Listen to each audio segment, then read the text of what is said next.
Number 5. A time machine. Among the many conspiracies about what goods are hidden inside the Vatican's secret archives, one of the more popular and reoccurring ones is that the Vatican has access to wondrous technology hidden away from the rest of the world, from ancient civilizations, stuff like that. One leading theory is that among these devices is something called the Chronovisor, an alleged time machine of sorts that allows the user to peer inside and see whatever time period in history or forwards they desire, like a little time camera.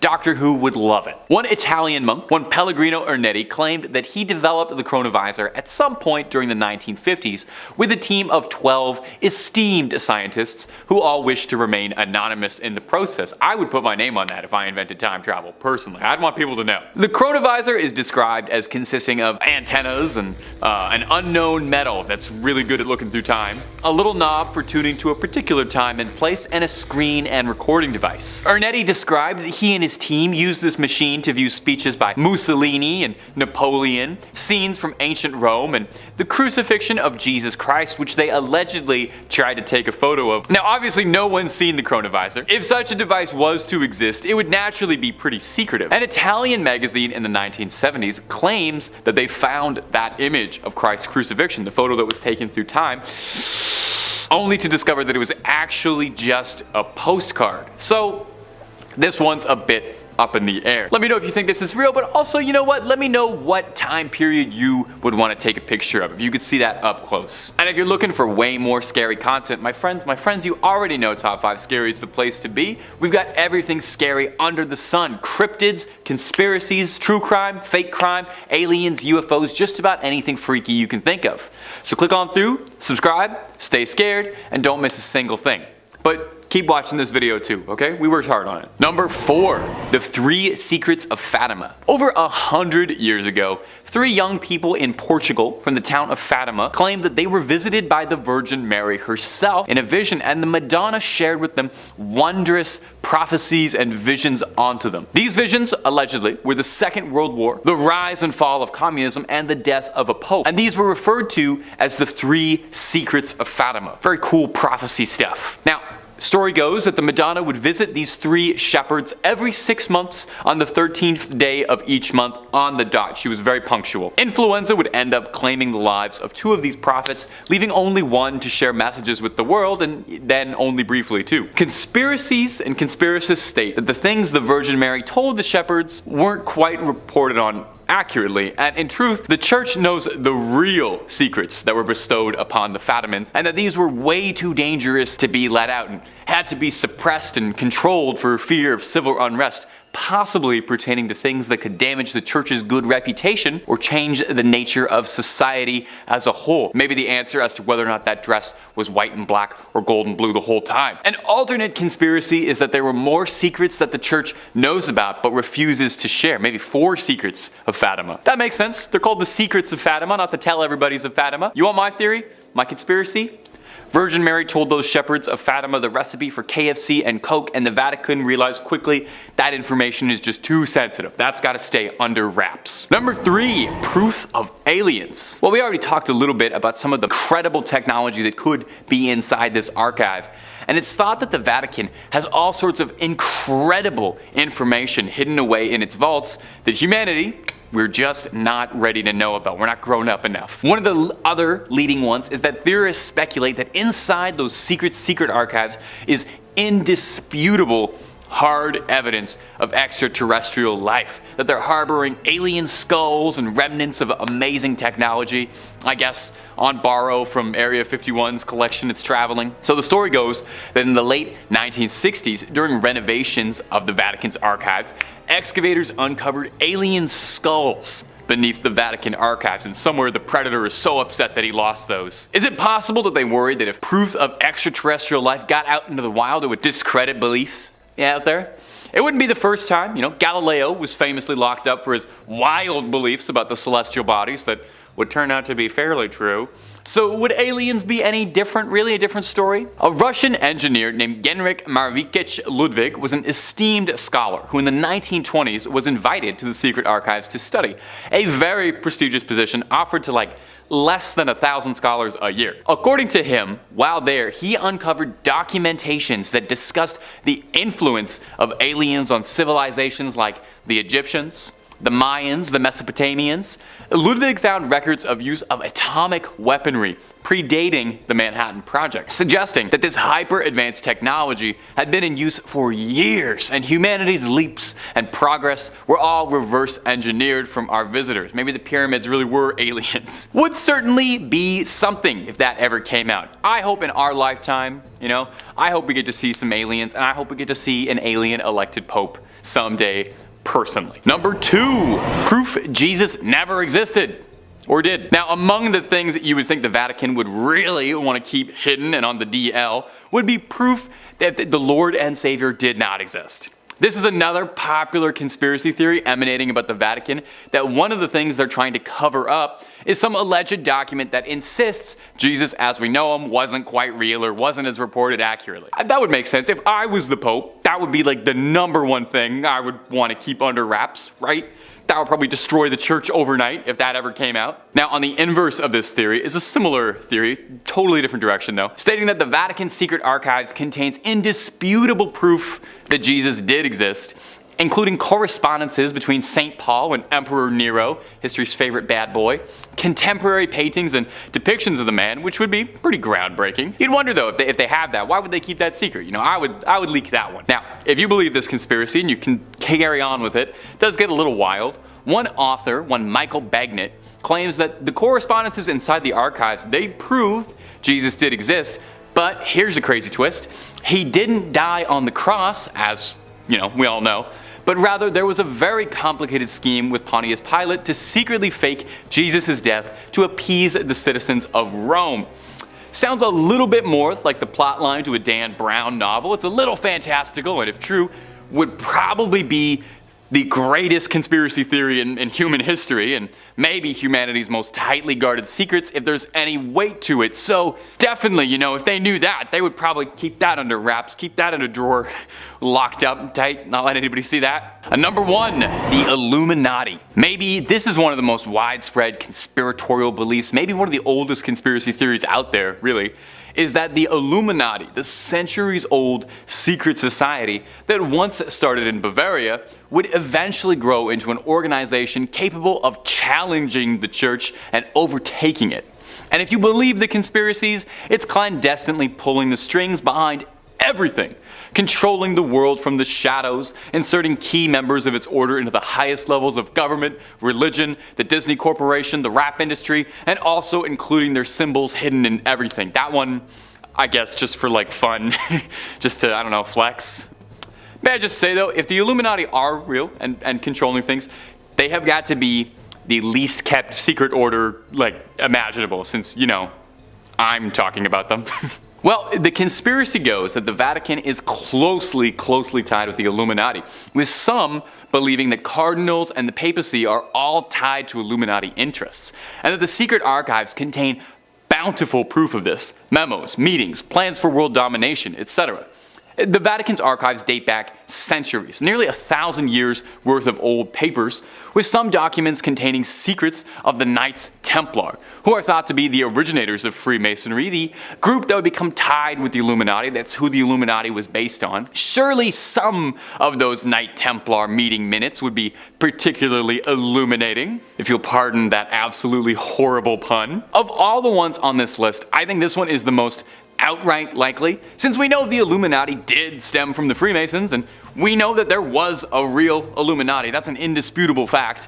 And we know the Knights Templar, we know all of these groups did exist, and it's very likely that there are some secrets inside the Vatican's archive containing references to those 3 groups that could fuel the plot lines for the next 12 years of Assassin's Creed games. We got some good conspiracy stuff in there. In 5th place, we have an exorcism filmed through a peephole. So it's no secret that exorcisms are still a practice done today, but the Catholic Church really likes pretending that they don't because of the negativity around it. Technically speaking, speaking, the Catholic Church authorizes the use of exorcism for those who are believed to be the victims of demonic possession. Specifically, in Roman Catholicism, which is what I grew up with, exorcism is a sacramental but not a sacrament, so unlike baptism, confirmation, first communion, or confession. Unlike a sacrament, exorcisms depend on two elements: authorization from valid and legitimate church authorities and the faith of the exorcist. The church will ask publicly and authoritatively in the name of Jesus Christ that a person or object be protected against the power of the evil one and withdrawn from his dominion. Now, the rite of exorcism was revised in January of 1999, making it a lot less Latin, and assumes that,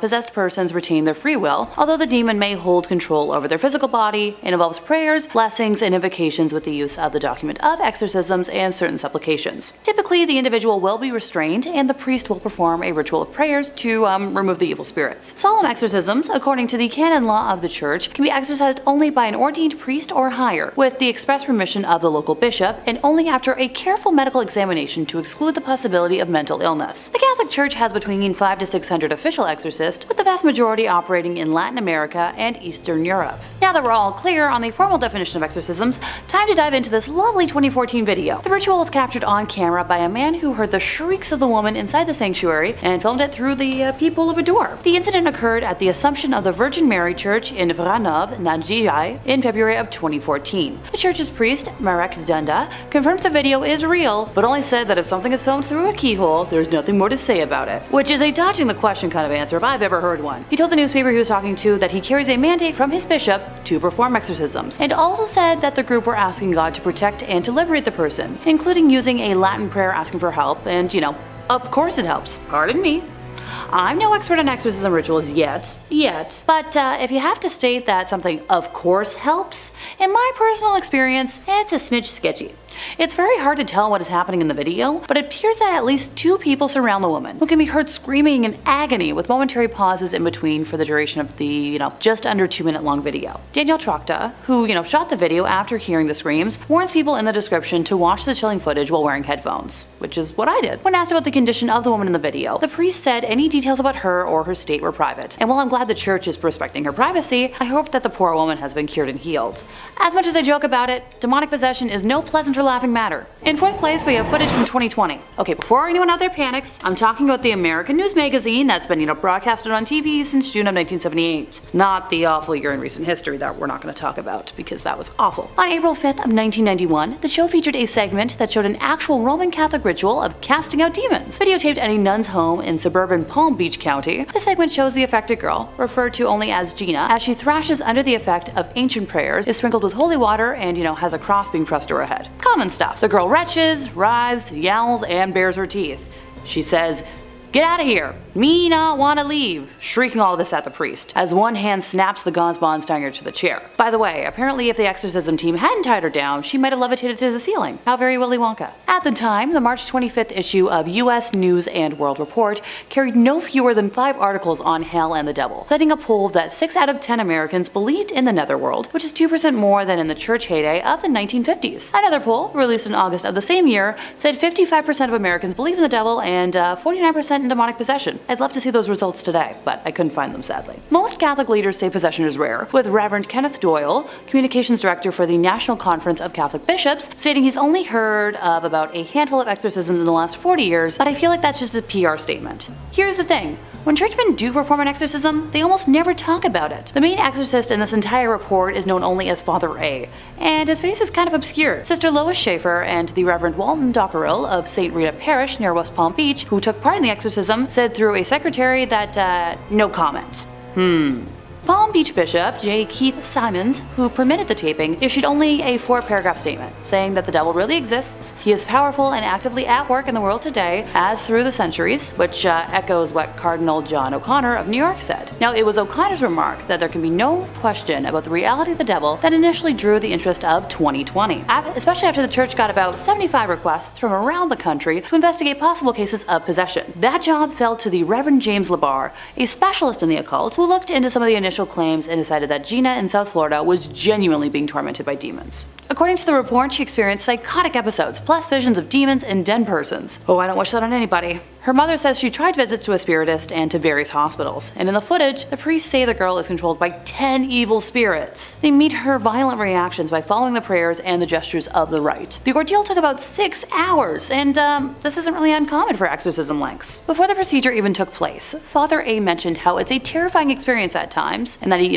could die tomorrow, or be attacked and taken over. Evil spirits like to take their time leaving a body, and not without a fight, and that leaves all of the parties involved extremely drained and exhausted, and vulnerable. Also quoted is Dr. Warren Schlonger of Miami Children's Hospital, where Gina was treated before and after the exorcism, and he did note that her condition improved afterwards. Father A, though, is still troubled. He believes the devil is disturbing his sleep, attempting to weaken and destroy him. He counts that as the price he must pay as a church point man against demons. Now, I know, someone's about to ask, but Alexa, didn't you say you'd be talking about hidden footage? The church tried taking this footage down from the internet because they didn't want it to be public anymore, but thankfully they haven't succeeded. In third place, we have the director of The Exorcist. Now, unlike the last two mentions, this footage is missing and locked up, never to be seen. The director of The Exorcist has mentioned in interviews that he was allowed to film a real exorcism at the Vatican, of all places. William Friedkin said he was taken aback at how close the ceremony was to the exorcism depicted in his 1973 film. He said that he doesn't think he will ever be the same after seeing this astonishing thing. Now, he says he intended to shoot The Exorcist as a horror film, but the more he learned it, the more it became a supernatural tale instead. So while the book this was all based on a 1949 case of an American teenager called Roland, Friedkin said the Catholic Archdiocese of Washington, D.C. asked him to change the gender so as to,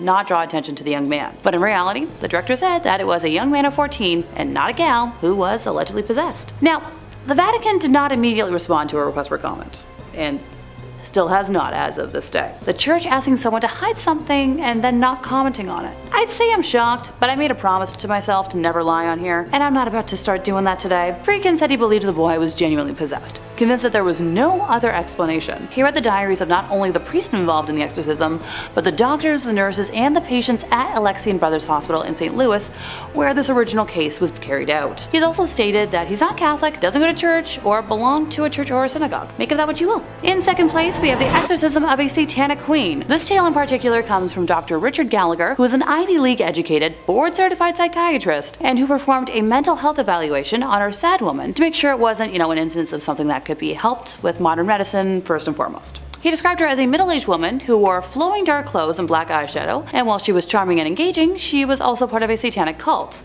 This is where I swear I'm not part of a satanic cult, even though that visually fits my aesthetic. She called herself the queen of the cult, but Gallagher would refer to her as Julia, the pseudonym he gave her. The woman had approached her local priest and was convinced she was being attacked by a demon. The priest referred her to an exorcist who reached out to Gallagher for, a mental health evaluation. It was one of the first cases he took, and apparently it changed him. So he helped assemble an exorcism team that met Julia in the chapel of a house. He was adamant that objects would fly off shelves around her, and she somehow knew personal details about him, such as how his mother had died of ovarian cancer, and that the two cats in his house went berserk fighting each other the night before one of her sessions. She even found a way to reach him even when she wasn't with him. One night he was talking on the phone with Julia's priest when he says both men heard one of the demonic voices that came from Julia during her trances, even though she was nowhere near a phone and thousands of miles away. He and a team of exorcists paid her many visits, but eventually she called a halt to the sessions. She was too ambivalent and relished some of the abilities she displayed during her trances. About a year after she dropped out, Gallagher says that he heard Julia's voice on the phone again. This time though, she had called to tell him that she was passing of cancer, and he offered to try and help her with, a team of priests while she was still physically able, but her response was vague, and sadly she passed before he was able to help further. Now, while Gallagher has taped all footage of his work, he's been forbidden by the church to release any of it. Ergo,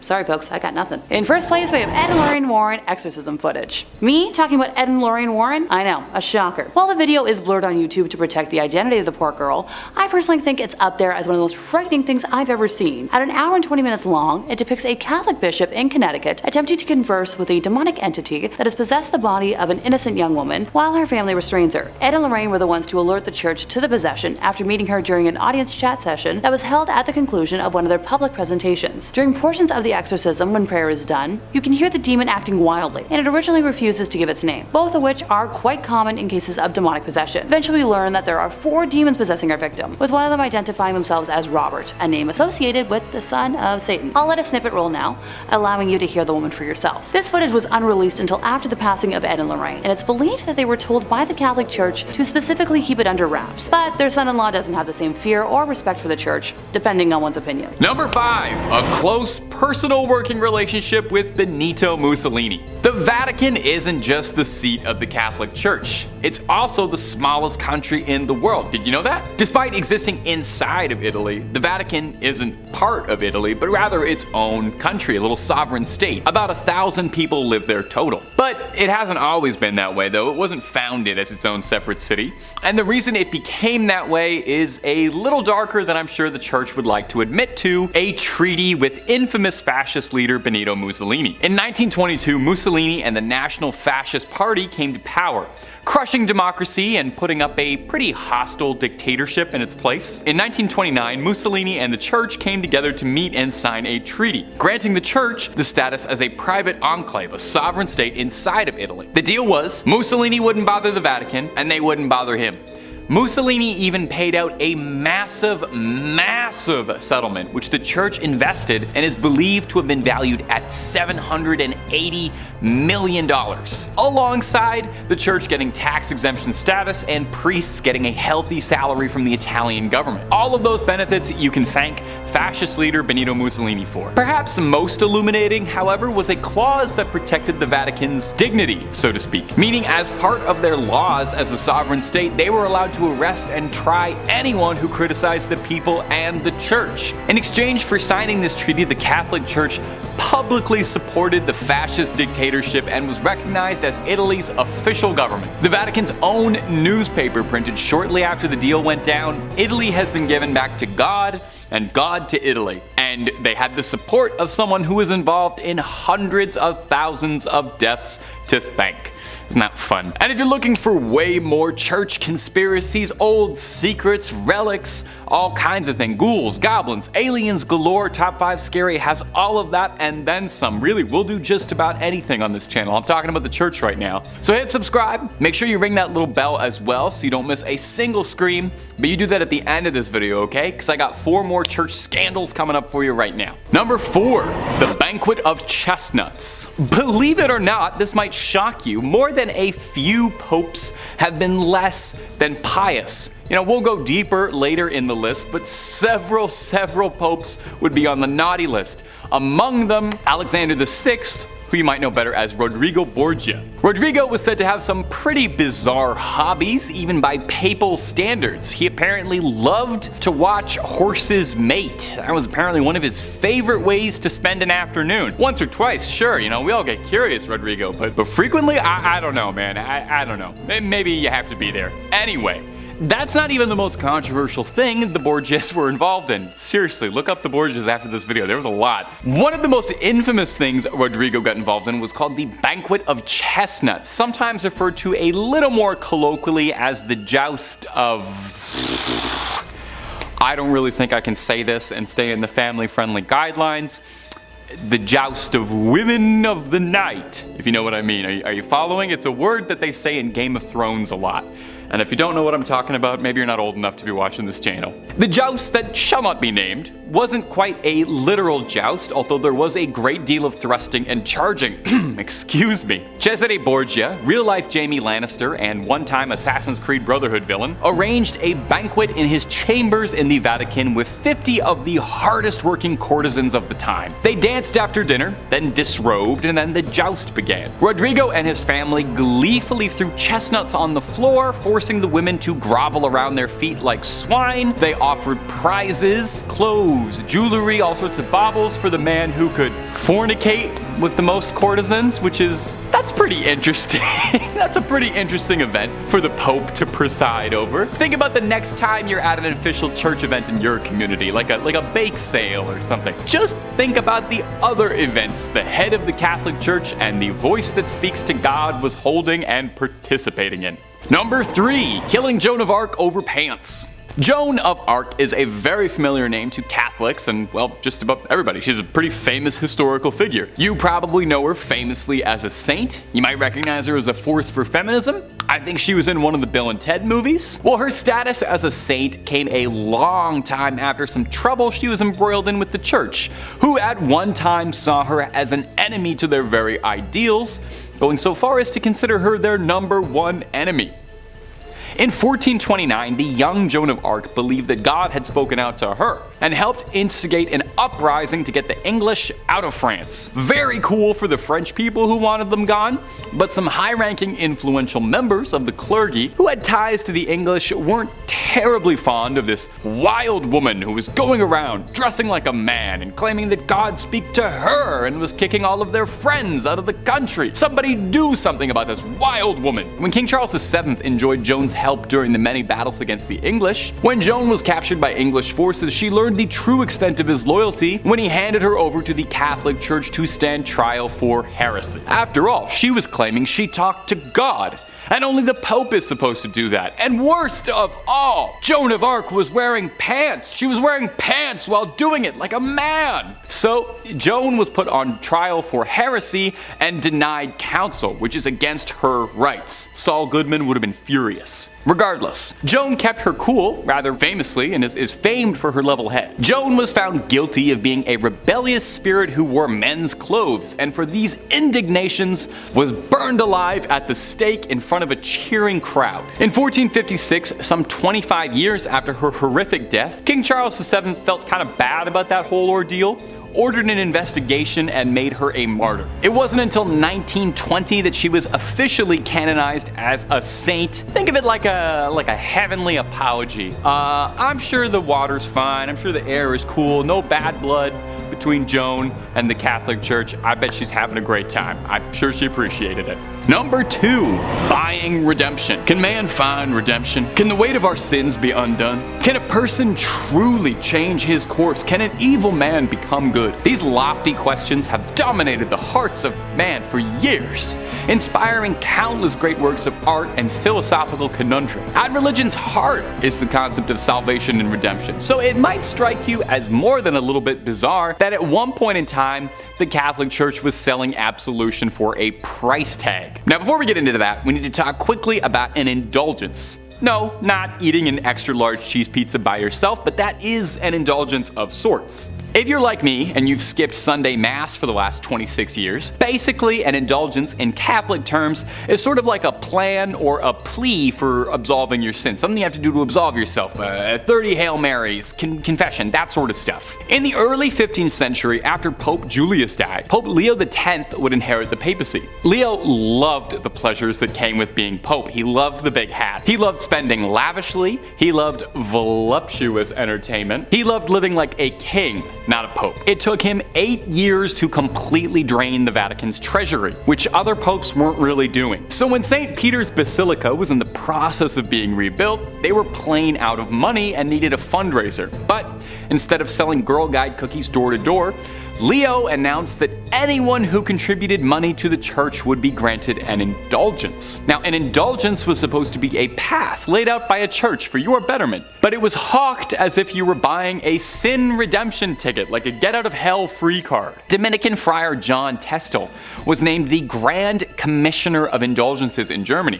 Overseeing indulgences was his only job. That's the only thing this guy did to give you a sense of how many people were doing this. He sold absolution for future sins you were planning to commit later. Pay a small fee, and if you kill a guy next week, totally fine. God says it's okay. Now, this probably worked pretty decent if you had a bit of coin, but if you were an average person, a serf like me, perhaps, you did your best to prepare for an eternity in hell. Salvation was just another pleasure the rich had, and hell is where us poors go. Unsurprisingly, someone got very upset about this new stance from the church. He was pretty upset about this. His name was Martin Luther, and he passive-aggressively left a note on some doors like an upset roommate, and I can't remember if anything ever came out of that, if anything ever happened to him in history. It's lost to time. It's probably unimportant. Number 1, the plot of Assassin's Creed 2 was real.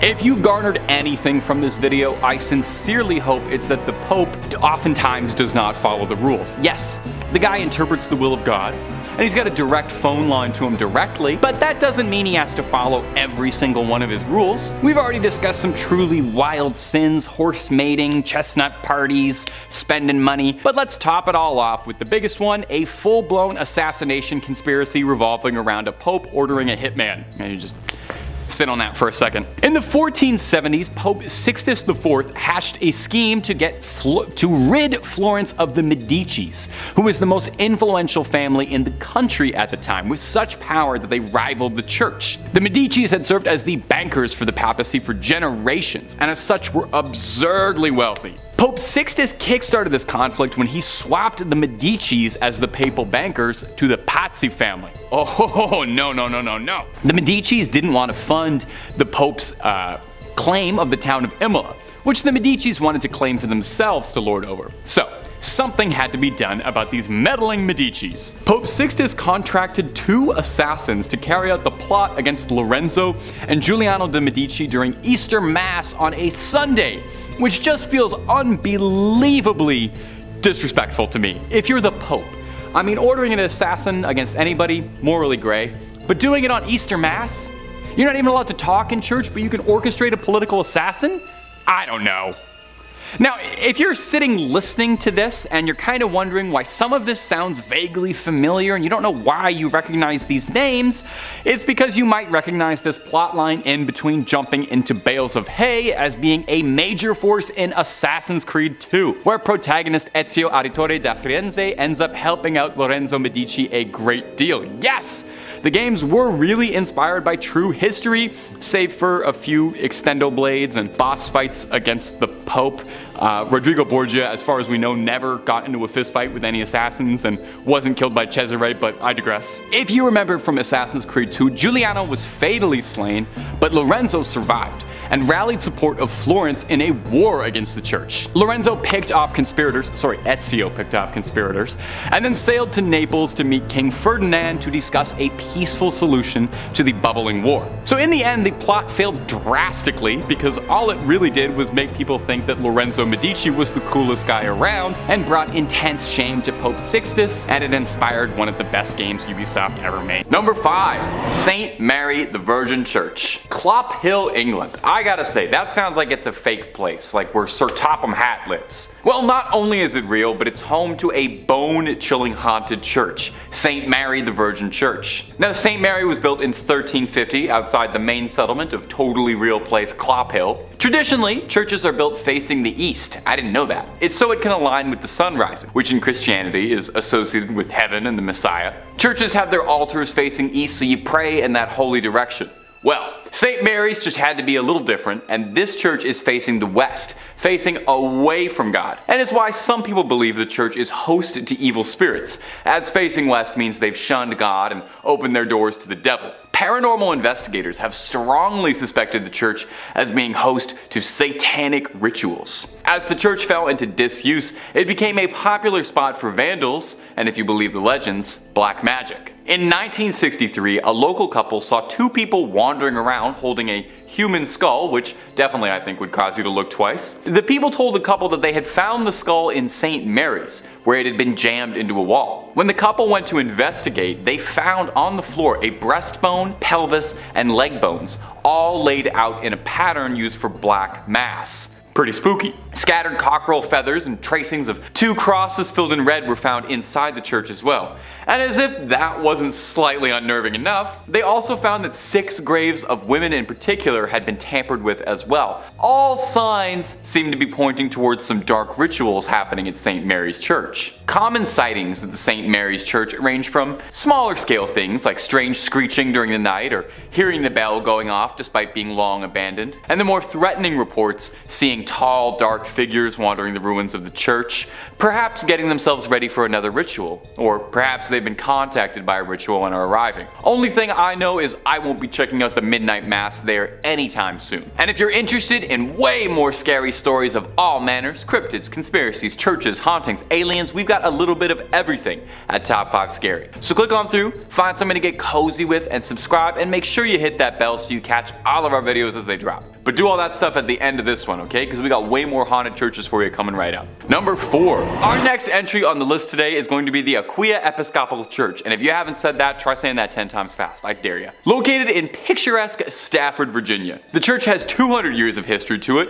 which means it's also got approximately 200 years worth of ghost stories to study. When the church was first built way back when in the 18th century, it was stained by an unfortunate tragedy. You see, the surrounding areas were exhausted by war and the lack of resources, food, and money, and as such, brigands would take to the dark country roads to attack innocents during the night for whatever they had on them. Well, one young woman was hiding from a gang of highwaymen and marauders and sought out the church as a safe haven. Unfortunately, the bandits eventually caught up with her and she met an untimely end. Now, these men were never caught for their crime, and her body was not found for hundreds of years, left there to rot and decompose. And many believe that because of this, her spirit is tied to the church. And there have been several reports of hauntings ever since the discovery of those accursed bones. Visitors mention hearing footsteps frantically scattered around at night. These footsteps break into a run, but if you go searching, you'll never be able to find anyone attached to them. Voices can be heard in the room where she was attacked, some saying it sounds like a call for help or a painful scream of a struggle. Some go so far as to say they saw a transparent apparition of the woman in the church's windows or on the balcony. One story comes to us from a custodian who worked the graveyard shift there in the 1990s, claiming that he saw a ghostly woman's face floating above the graces, and says that he saw her smiling at him through the balcony windows before she vanished. One last one on this church. In the 1990s, to celebrate the bicentennial anniversary, the church sent out an invitation to a group of Civil War reenactors to fight a mock battle on its ground. During the night, one of the reenactors was complaining that there was a red and orange light that was flickering the entire night during the church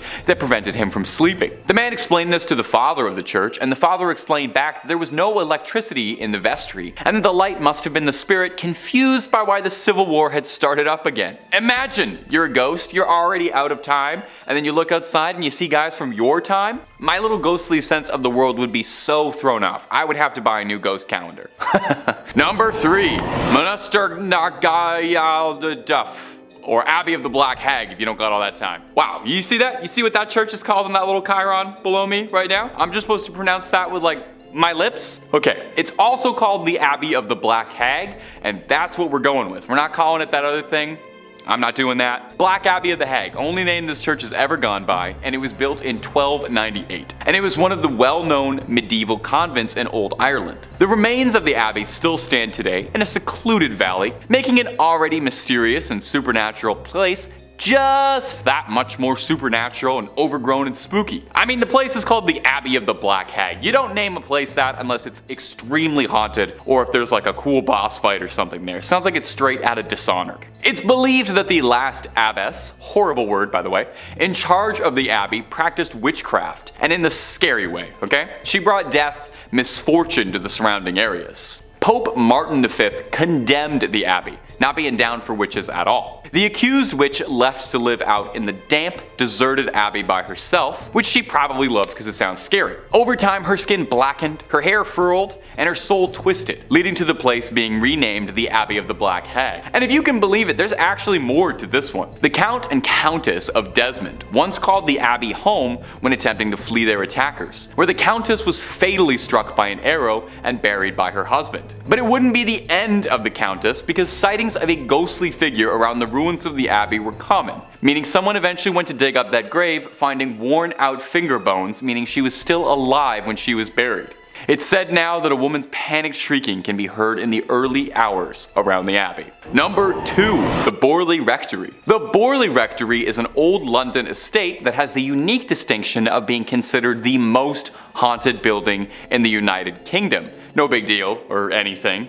Almost immediately after its construction, stories of hauntings started to creep out. One of the first local legends says that in the 12th century, a priest and a nun had a naughty little affair, and when they were discovered, the nun was bricked up and left to rot in the nearby church. Since then, they say that her spirit roams the rectory. In 1900, 4 daughters of the then estate owner all said that they saw a nun wandering around the estate late at night. They tried to talk to her but got no response back, just a scary ghost stare. The family claimed they'd see this nun around the property, and on one occasion they thought they saw the spectral apparition of a horse-drawn carriage with a headless rider, some real Sleepy Hollow stuff. From there on, there was all these reports of bizarre sounds or strange shadows creeping out the corner of your eye. In 1927, the estate changed hands as the original family owning the estate had all passed on, and a new family, the the Smiths had moved in. Shortly after, they discovered a human skull in the cupboard in a brown bag, which is not a great housewarming gift, to be honest. They reported poltergeist behavior, unexplained footsteps, lights flicking around them, and the same sightings of headless specters. Now, they only lasted 2 years, not being down for any of the hauntings or skulls in cupboards, any of that business. And the next family, the Foysters, didn't have much better luck. They had objects flying around their home, and on one occasion claimed their daughter was attacked by something truly horrible. They moved out as well. And the last owner of the rectory would be Captain Gregson, who accidentally lit the estate ablaze while unpacking, although insurance claims they think the fire was started intentionally, perhaps in a desperate attempt to cast away whatever evil has been trapped in the Borley Rectory for so long, or perhaps he unintentionally unleashed it out into the world. Time will tell. At number 1, Mortimer Abbey. Mortimer Abbey is a monastery in the forest of Lyons, France. A real old church built in 1134 on marshland, near the stagnant water of the drainage lake. The monks dug it out to try and dry the marshy land around the Fulbrock stream, which was called the Dead Pond. In French, Meltmal, which is where the name comes from. You can kind of hear it there. Mortimer, you know. Perhaps it's this history of being built on a dead pond is why Mortimer Abbey was doomed to be haunted. Now, the abbey flourished for centuries, but over time started to become claimed by the passage of time, and it fell into decline and disrepair. In the 17th century, there was an attempt to try and rebuild the abbey and recapture its former old glory, but the decline was already pretty present and had set in by that point, and by the time of the French Revolution, only 5 monks still remained in the abbey. Eventually, the abbey would collapse entirely and go private, and in 1863, the abbey would find itself in the hands of a rich Parisian family, the Delarues. Mr. Delarue moved his wife and his sons into the abbey, but soon discovered they weren't the only tenants. While walking the lawns, the young people of the house saw a light from the library. As if by an invisible hand, these hatches unfastened, their handles turned, and the windows and doors all opened.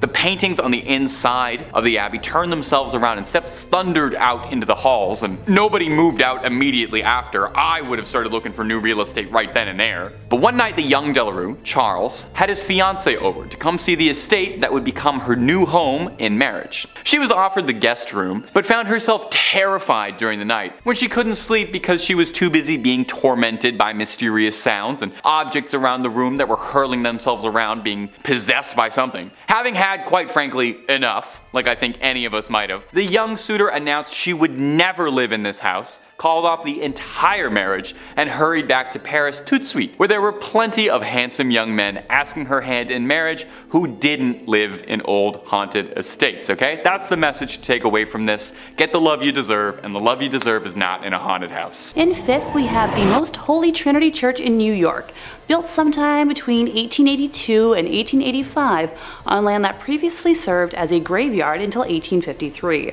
According to local rumors, not all of the bodies residing there were exhumed from the graveyard, and the spirits of those left behind still inhabit the grounds to this day. The church property covers an entire city block, and it is said that there are false closets leading to bricked up doorways, tunnels, and random sub-basements throughout the church and convent. There are also mysterious passageways on the upper levels of the church, where legend says only priests are able to enter. The church's rectory was built in 1872 by its second pastor, Monsignor Michael May, who later passed in his room on the 2nd floor. Priests who live in the rectory have used that space for mainly a guest room ever since, as no one has ever been willing to live in it on an ongoing basis. Guests have experienced lights being switched off and on, hearing strange noises, and the sound of a person walking back and forth while trying to sleep. Phantom footsteps have also been heard on the staircases in the building, and dogs who were once kept as pets in the rectory would stare in a trance-like state down the basement stairs, as well as into the dining room when the building got cold. In 1897, a parish bell ringer named George Stell's life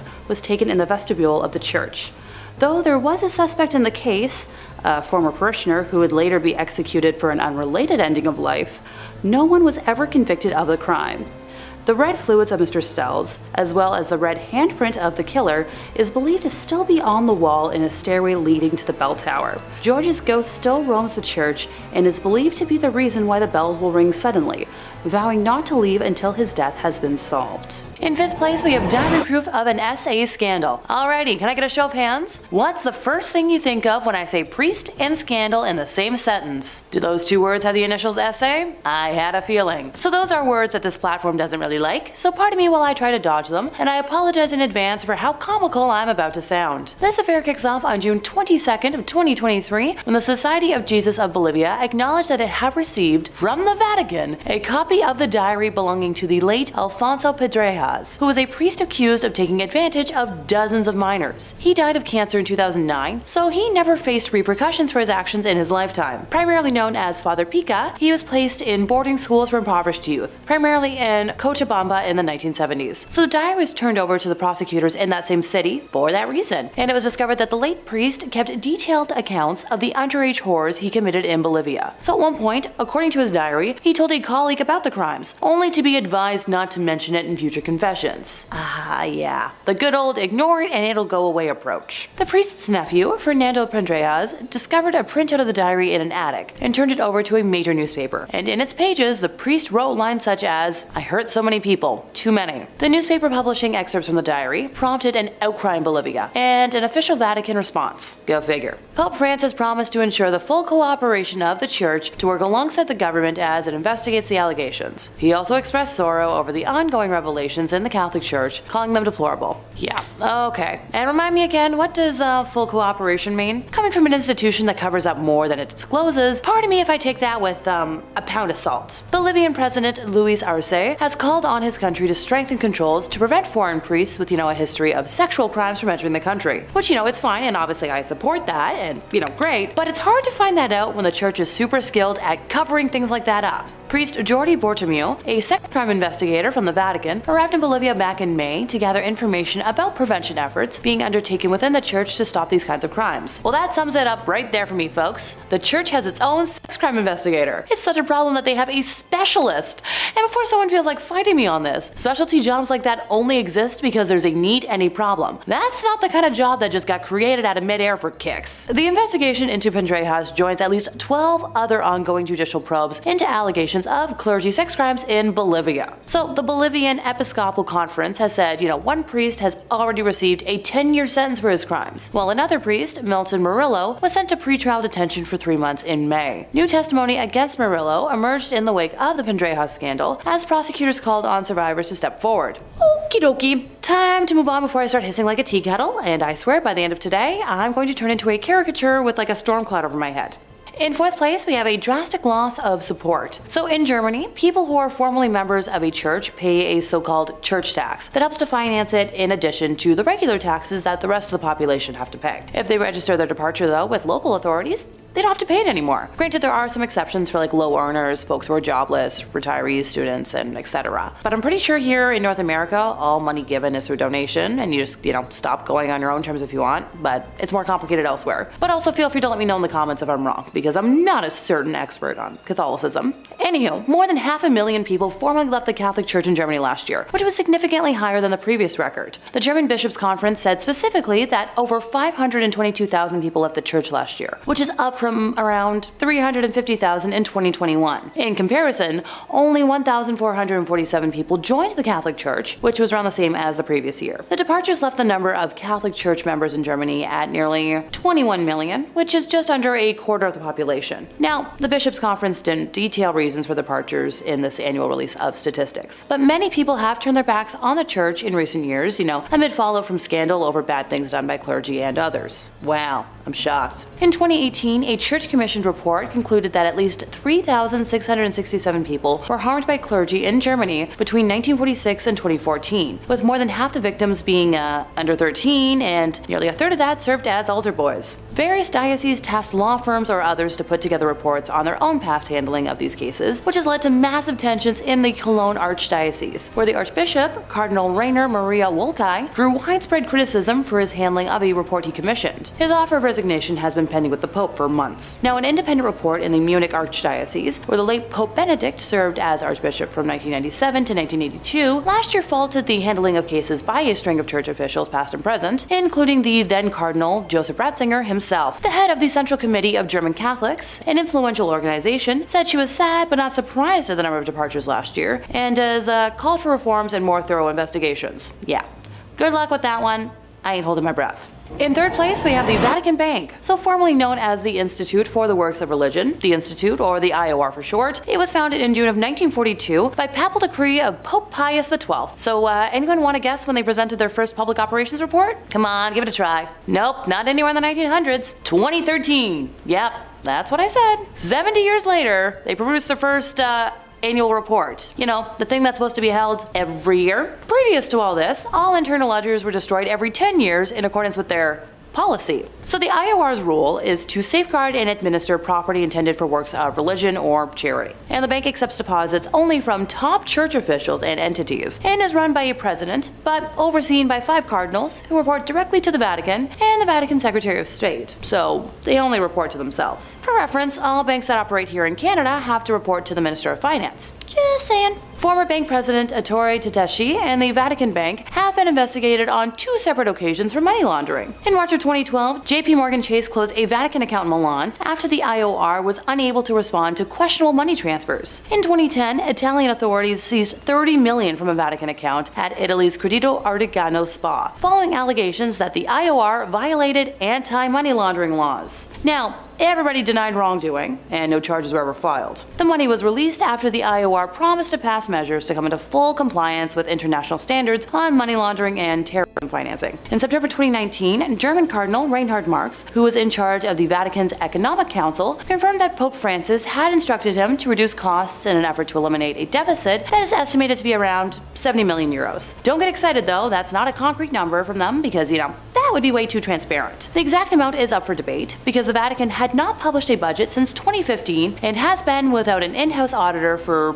2 years or more. And pardon me while I'm gonna blink real slowly here. The Vatican enjoys a property tax break for all non-commercial properties containing a chapel. So using this loophole, between the years 2006 to 2011, the Vatican evaded taxes that amounted to 4 billion euros. The European Court of Justice ruled this illegal, and the Vatican had to cough up those euros as tax. Because, every kind of organization has that money lying around. And no, the Vatican did not entirely pay for evading taxes. It is argued that if you take into account the taxes that they evaded dating back to, let's say 1992, they would owe over 13 billion euros. Yeah, I'm moving on before my eye twitch gets worse. In second place, we have the Chronovisor. No, this isn't some weird, hat or goggles. Italian Benedictine monk Pellegrino Ernetti claimed to have used a time viewer which could film the past without sound, and used it to obtain a photograph of the crucifixion of Jesus and view scenes from ancient Rome, including a performance of a very lost play. Now, this was mostly scrubbed away in history until like 2002, when author Father Francois Brune swore in his book, Le Nouveau Mystère du Vatican, that the Chronovisor not only exists, but he learned about it in the early 1960s. A day after he met scientist priest Father Pellegrino for the first time, the two were sailing along the Grand Canal of Venice, discussing biblical interpretations, when the father explained that theories and interpretations were unnecessary when one could see the truth for himself. So he explained to our lovely author how the Chronovisor functioned, allowing the viewer to both see and hear events of the past and future. And hey, if you don't believe my word, his full account is in that book I mentioned earlier. So with a little digging, researchers will find first mentions of the Chronovisor in a 1972 article published in the Italian magazine La Domenica del Corriere, entitled "A Machine That Photographs the Past Has Finally Been Invented." Belongs to the Vatican, and this Chronovisor time machine is heralded as one of the papacy's best kept secrets. It's said to be replete with 3 precious alloys, cathodes, dials, levers, and has the ability to display myriad historic events in biblical and Roman history. So apparently, since it acts as some sort of television, it can verify all of this. Now, this time machine is claimed to have been invented in the 1950s by a dedicated and secret team of Italian scientists, including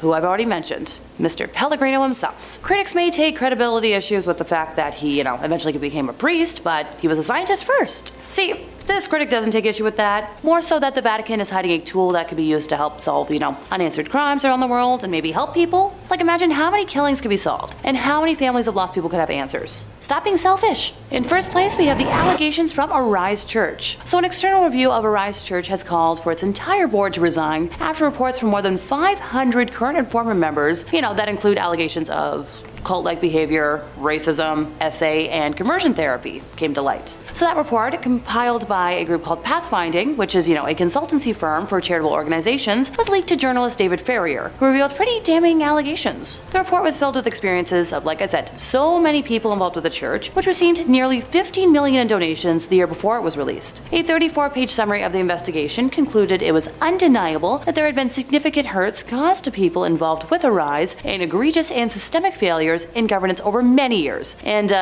called for the board members to get the heck out. Arise Church senior pastor John Cameron did resign from his role following all these allegations, and Brent Cameron, pastor and brother of John, also resigned from his position around the same time. In a statement on its website, Arise said it was committed to safely share the stories of those who had participated and the report had been illegally obtained. Sure, whatever you say. The Pathfinding report recommended a full independent review of the church's finances, including, how donations tagged for certain purposes are used in reality, and a review of policies around expenditure limits for senior leadership. It also recommended disallowing tithing by younglings, and for those who are unaware, it means giving a percentage of your earnings. There was pressure to donate money, and some felt pretty uncomfortable about comments made about their donations. And oh no, I wish I could swear right now. Underage people should not have to give a percentage of their earnings to anything if they're working. In total, 545 people completed submissions for the review, including folks from every campus across the country, past and present ministry school students, current and former members, staff, and past board members. They revealed harmful practices that had continued up until present day, and a very significant number of people had experiences that caused pain and hurt. A review found racist remarks were said from those preaching on the stage, with some staff being told to focus on white kids. When troubling behavior was experienced by members, they felt unable to speak up due to the pressure to say yes and please senior leaders amid an honor culture that had a strong focus on leadership rather than Jesus. This culture created favoritism among members, and leaders sometimes used derogatory nicknames over a period of months for some individuals. So the reviewers heard from people who were pressured to continue working despite illness or serious injuries, including broken bones and concussions, and the dangers people faced driving through the night on no sleep to meet expectations, and operating heavy machinery after 17 hours of duty. Reviewers heard reports of people at the church who were part of the LGBTQI+ community being subjected to conversion therapy and denied opportunities to serve because of their sin. And when I tell y'all I almost burst into tears when I first read that, as an openly bisexual woman, in today's day and age, I just want to scream whenever someone claims sexuality other than heteronormativity is an abomination or a choice that can be changed. People are born this way and that's their lives. Let them be. It's not going to hurt your existence. Arise Church has reported a loss of almost $2.8 million, and after all of the above came out last year, I couldn't be happier. The average number of people at physical Sunday services fell from 4,000 people to under 3,000, and virtual services were attended by an average of 700 people, down from over 1,000. Numbers also fell across the church's programs for children, which went down 28%, and young people, which was down 62%. Good riddance. Number 5. St. Clair's fingernails and her hair. Now, some people say that fingernails and hair continue to grow after the body passes away. This is commonly repeated, but actually not true, because rather it's the skin around the fingernails retracting that gives the illusion that the fingernails are still growing. I thought I would just toss in a totally unrelated fun fact you can use at a party. These fingernails aren't growing at all, because they're not attached to anybody, and they're kept in a glass box alongside some of St. Clair's wonderful curls, like the world's worst and possibly stinkiest time capsule. Now, St. Clair was often overshadowed by her more famous mentor, Francis of Assisi, but St. Clair was her own woman, accomplished in her own right. She founded her own order of nuns, the Poor Clares. Inspired by Francis's teachings when she was a teenager, she renounced the world and founded an order based on the ideals of extreme poverty and contemplation. I should probably look into this order because being extremely broke and contemplating being extremely broke is about 99% of what I do. The order spread popularity and houses of Poor Clares were established far away from her home convent in Assisi. Now, it's said that part of what made St. Clair's decision to give up the worldly life so inspiring was that not only was she blessed to be born into a family of great wealth, but oh va va voom, St. Clair was a real stunner. Now, the depictions we have to work with may not look like much, but they called her the first Jenner for her luscious lips and flowing locks. As proof of her devotion, Francis trimmed her beautiful, extravagant hair as a physical manifestation of rejecting her former vain existence. As you can see, I'm not quite there yet. I'm still quite happy with my vain, disgusting hair. Now, someone down the line managed to get a hold of St. Clair's hair and fingernails. Maybe they were just sweeping the barber room floor. These treasures for lack of a better word, were kept and encased in a reliquary at the basilica named in her honor. This also contains a rock crystal flask with her fingernails. Really not sure why anyone felt they needed to keep that. I'm not sure how holy these are, but hey, I'm not a saint or a bishop or a pope or any of that stuff. I'm just a YouTuber and I'm barely that even. But if you want to hear more of me narrating some of these strange and peculiar parts of the big globe we share, Top 5 Scary is the place to be. We got a little something for everyone. So make sure you click on through, like this video, subscribe, and hit that little bell, and we can keep on bringing you screams every single day, twice a day, and then some.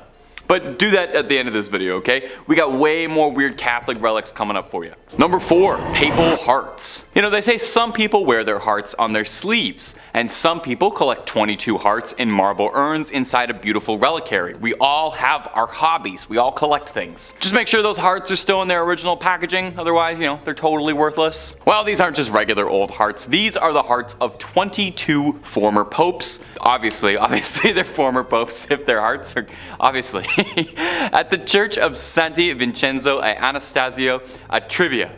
Oof, that's a mouthful, we're not saying that again. You can find the sealed hearts of 22 popes in marble urns for all to appreciate. The popes are listed to the left of the altar, with the oldest coming in all the way from the 15th century with Sixtus V to the fresh and still beating heart of Leo XIII in 1903. Now this custom of separating a pope's organs from the corpse sounds a bit strange, or a bit Egyptian, like they might mummify them. And then this process was called praecordia, and was done to prevent decay while funeral arrangements were made, and just to test a little bit if they were worried the Pope was going to reanimate. The tradition started up in the 14th century when it was established that when a Pope passed away, they would be mourned for 9 days. 9 days, with suffrage massages being said each day. They borrowed this little schedule from the Byzantines, who observed deaths of their emperors in a very similar manner. Really taken a while off. They took a whole pay period to mourn the loss, and then you dry those tears right up, get back to work. Now, this was all the rage for popes of yesteryear, very trendy, very in fashion. But Pope Pius X in 1914 had a change of heart when he expressly forbade it in his burial and will. He said, "Don't do any of that weird stuff to me." Those were his exact words, if you can believe it. Now since then, his successors have all agreed and have all done the same. But who's to say? I feel this could be coming back in fashion. Pope Francis, how you feeling? You gotta listen to your heart on this one. Number 3, the Holy Souls of Purgatory. Purgatory, in Catholic belief, is kind of like a giant waiting room while the upper management figures out just where exactly they're going to find a good spot that's best for you.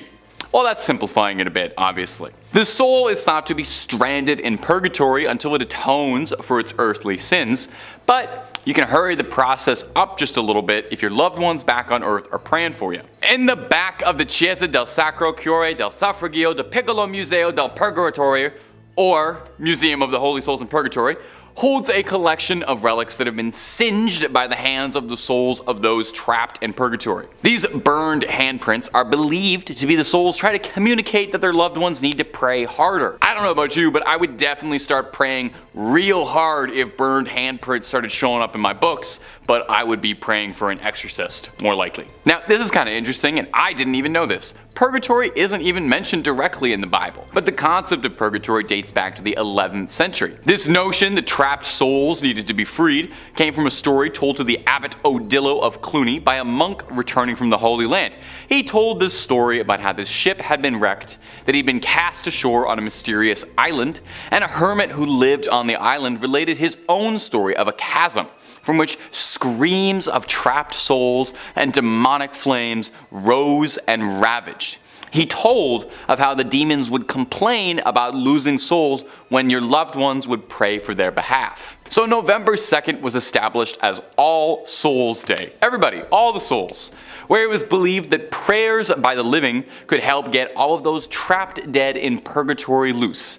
You know, it's kind of like that one episode of The Simpsons where the town comes together to get Bart out of the well. It's a similar enough concept, you know. They sang a song, you pray, souls get out, Bart gets out, pretty much one and the same. This particular collection of burned relics in particular, though, was collected when Victor Jouet, the missionary behind the collection, experienced a fire that burned part of the original suffragio, leaving behind a scorched image of a face that he believed was a trapped soul. Now, again, just me personally, but if I saw a face burned into one of my possessions, I would move entirely, call an exorcist, be putting salt circles around my feet for the rest of my life, but I appreciate what he did too. Number 2, the Santa Maria della Concezione crypts. Whew, my Italian is not as good as it should be. Inside the Santa Maria della Concezione crypts, as many as 4,000 friars lie here. Well, lie is probably the wrong word, as they hang here is probably a more accurate description, as these 4,000 bodies are hanging from the rafters, decorating the space of every inch of the church. Now, it might seem a bit grim or beautiful, depending on your twisted point of view. We're a scary channel, I ain't gonna judge you.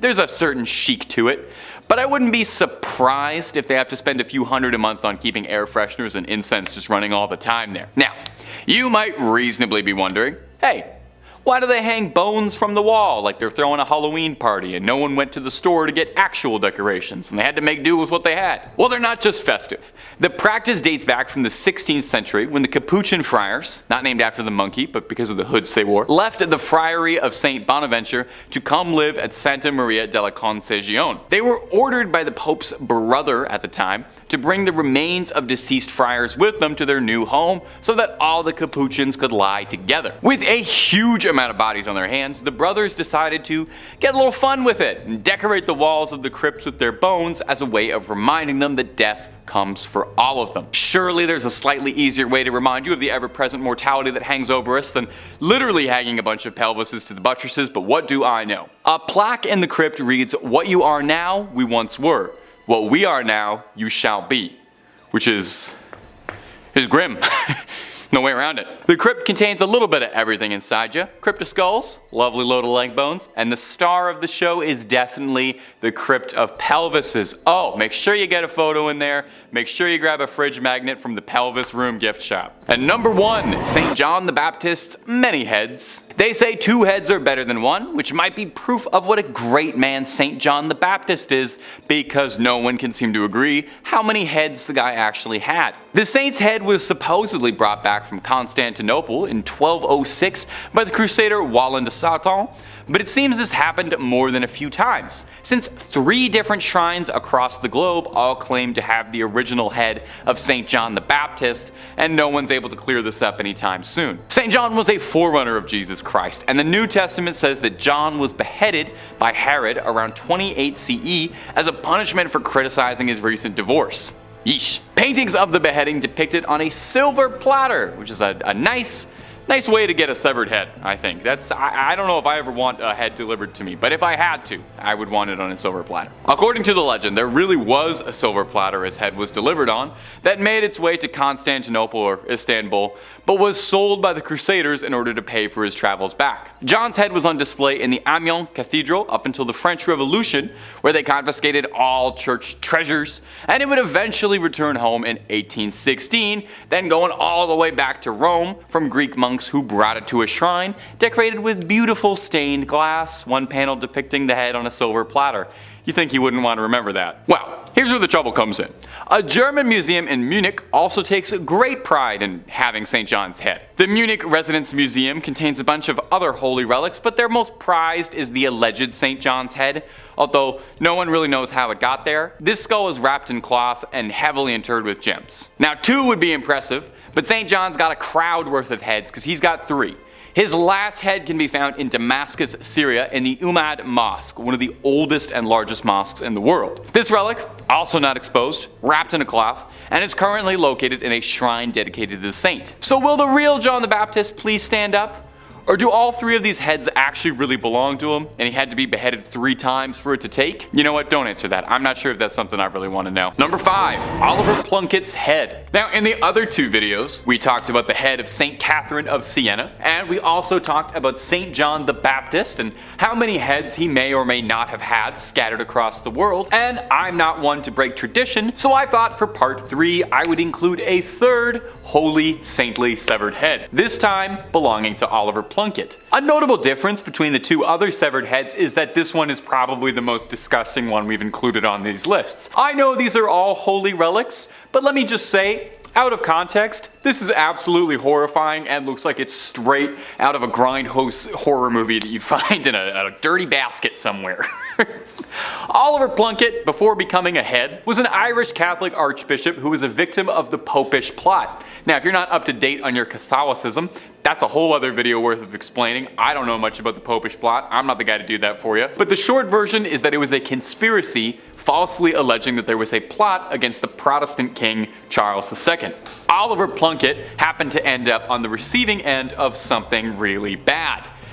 Namely, he was executed, which is pretty bad. But they really went out of their way to destroy Oliver Plunkett, his public image, his body. They called his praising of the Roman Catholic Church high treason, and his punishment was a slow and arduous death. He was hung, drawn, and finally quartered. And just in case there were any odds of him pulling through on a miraculous recovery, as a final effort, they yeeted his head into a fire, where it was rescued by a friend of Plunkett. I'd like to think I would do that for my friends. Well, after being recovered, the head was rescued and stored hidden away in a nunnery, eventually brought to Ireland in 1995, where he's now kept on display in the National Shrine to the Saint. He was canonized for his troubles, and he is the first new Irish saint in about 700 years. It's high time for some new blood, I think. So, you can go, you can pay your respects to him, and maybe offer him some skin cream, because that skin's looking a little dry. And if you're looking for more creepy videos on weird relics or all sorts of strange things, Tab 5 Scary has all of that and then some. If there's something scary, the odds are pretty good we've got a video or two on it. And if you haven't already, subscribe, hit that bell for more videos every single day. But do that at the end of this video, okay? We got way more weird Catholic relics coming up for you. Number 4, St. Teresa's hand. Now, if you've watched our other videos on this subject, then no doubt you're already very familiar with the practice of making remnants of saints into relics. Now, something that's directly from a saint is called a first-class relic. That means it's something that came off of their body, you know? Their hair, their fingernails, a vial of their fluids, or in the case of the lovely St. Teresa, her whole hand. Encased in a beautiful, ornate golden reliquary with gems all over the knuckles, and the editors are goofing off because that's just a picture of the Infinity Gauntlet from Avengers Endgame. Wait, that's what it really looks like. Yeah, it seems that Marvel Studios was more than inspired by the incorruptible St. Teresa's hand when designing the weapon that would give Thanos the power to wipe out half the universe. Throw a comparison pic of them side by side, they're almost indistinguishable. I'm not 100% certain if there's any symbolism or connection there, but I'm sure St. Teresa would love to know she was involved. She was a huge fan of the Marvel Cinematic Universe and all the things they do. When St. Teresa of Avila passed away, the sisters of her convent buried her with the hopes of keeping her holy body with them. 9 months later, she was exhumed, only to discover that her body was intact.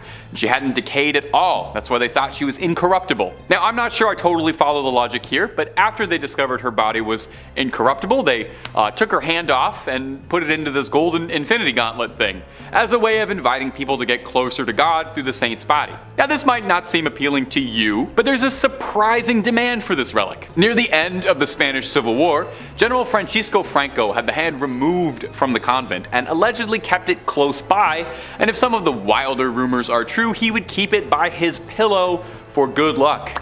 You really gotta hand it to him, he was a devout follower of the faith. Today, you can find the hand in Iglesia de Nuestra Señora de la Merced in Ronda, Andalusia, and you don't even have to rip a stone out of the Vision's forehead to get a good look at this gauntlet. Number 3, the Veil of Veronica. Now, on these lists of holy relics, we've had all sorts of strange things. We've had fingernails, teeth, dried up hands, we got milk coming up later, all things that have come from the body. Well, this next one is no different. It's the Veil of Veronica, and to put it gently, it's a sweat rag that's a few thousand years old. Probably one of the most pungent odors on the planet. Imagine every gym locker room you've ever been in times 1,000. When Jesus carried the cross, bruised and beaten, there was one person among the crowds who saw fit to help him out a little. Veronica wiped Jesus' face with this rag, and miraculously his face transferred onto the rag like it was silly putty on the funny papers. Now, as an outsider, I thought this is what the Shroud of Turin was, That was the wrapping used to wrap Jesus after his death, so the thing I'm learning is that Jesus left an imprint of his face on just about any surface he touched. You give him a hug, have his face on the shoulder of your shirt for the rest of your life as a sacred artifact. Now, the Veil of Veronica is hard to nail down hard, concrete facts on. It's never been officially canonized as a relic of the church and is only alleged to exist. It's claimed to be owned at St. Peter's in Rome, although this particular relic is not on public display anywhere. Probably for the best.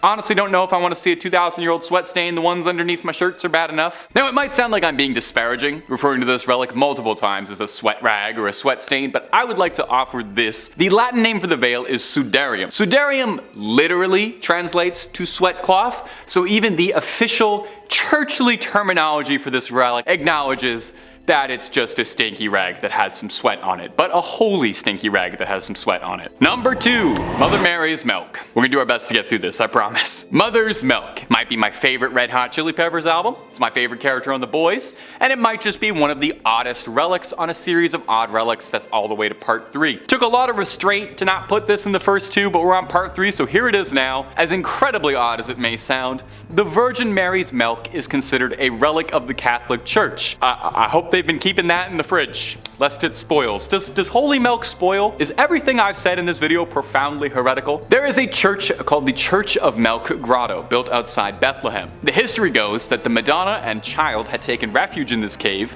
and while she was feeding, milk spilled outwards and blessed the stone of the cave, turning it completely white. Now, the church serves as a popular shrine for women who are struggling with fertility, who hope that the lasting aura and presence of the Virgin Mary will bless them. There's a legend that goes with it. Saint Bernard, the saint, not the big dog that has his tongue hanging out, was devoted to the Mother Mary. And one day, he was praying at a statue of the Madonna, and he asked it to give him some sign, some proof that she was a mother. I guess the statue has like an odd sense of humor because it sprayed milk onto Saint Bernard. Depending on the variation of the story, either his eye or in his mouth. I saw a lot of really interesting paintings depicting this scene, and editors, I hope you're having so much fun trying to find photos for this one. I am so sorry. Truly, rest in peace your search history. In the Middle Ages, vials of the milk were sold and transported all over Europe. For what purpose, I could not tell you. These days, the Church of Milk Grotto sells a limestone powder made from the stone walls of the grotto, meant to be dissolved in a drink and consumed. Kind of like Crystal Light, but it's holy milk. Probably heals all that ails, and it's a good source of calcium, perhaps. And number 1, the Holy Prepuce. This is going to be the one that takes the channel down. You have no idea the restraint it's taken me to only be bringing this up now in part 3 of strange relics. This is probably the strangest relic of them all. We'll do our best to discuss this with reverence and also somehow figure out how to stay within content guidelines. Editors, best of luck. When Jesus was born, on his 8th day, a small piece of his skin was removed in a traditional ritual performed on Jewish men when they're born. Okay? Are you sort of following along with what I'm saying here? This particular part of the body that I can't quite mention that was removed at birth was an immensely holy relic to the Catholic Church called the Holy Prepuce. Now, the very bizarre part regarding the history of the Holy Prepuce isn't just that it exists at all, it's how much trouble one bit of skin would cause. You see, the prepuce first pops up in the year 800, when Charlemagne gave it to Pope Leo III on December 25th, making it one of the oddest Christmas gifts ever given in human history. From here, it stayed until 1527.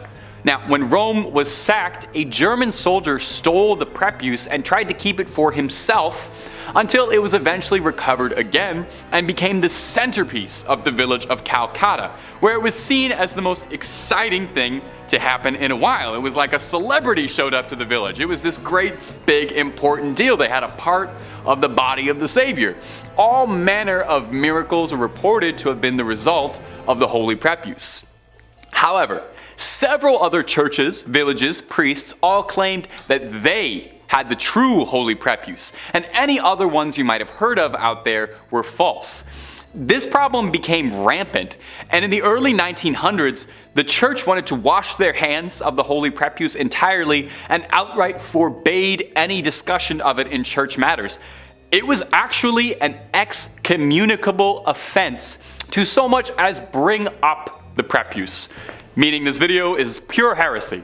In 1983, the prepuce was stolen from the church in Calcutta. Where is it now? Where did it go? Absolutely no one knows. No one's fessed up. You know, if you took it, I think now's a good time to just admit you did it. But if they're ever looking for a plot line for a third National Treasure movie, I have an absolutely amazing idea for something Nicolas Cage could steal. Number 5, St. Catherine's head. Coming up first on our list of strange artifacts that the Catholic Church has hidden away is the severed, mummified head of the revered St. Catherine of Siena. You wouldn't really expect there to be a severed head kept out on display, but it is an important head, I've come to understand. When she was young, St. Catherine had a vision of Jesus on a throne surrounded by saints. Afterwards, she devoted her life to Catholicism and she gave herself to the nunnery, cut her hair, scalded herself, and took a vow of celibacy. At 28, Catherine was said to have received the stigmata when 5 red rays shot out of the crucifix she was praying to and pierced her hands, her feet, and her heart. But these were far from the only miracles attributed to the lovely St. Catherine, however. She was said to be seen levitating once during prayer, and even once a priest said he saw a Holy Communion fly from his hand directly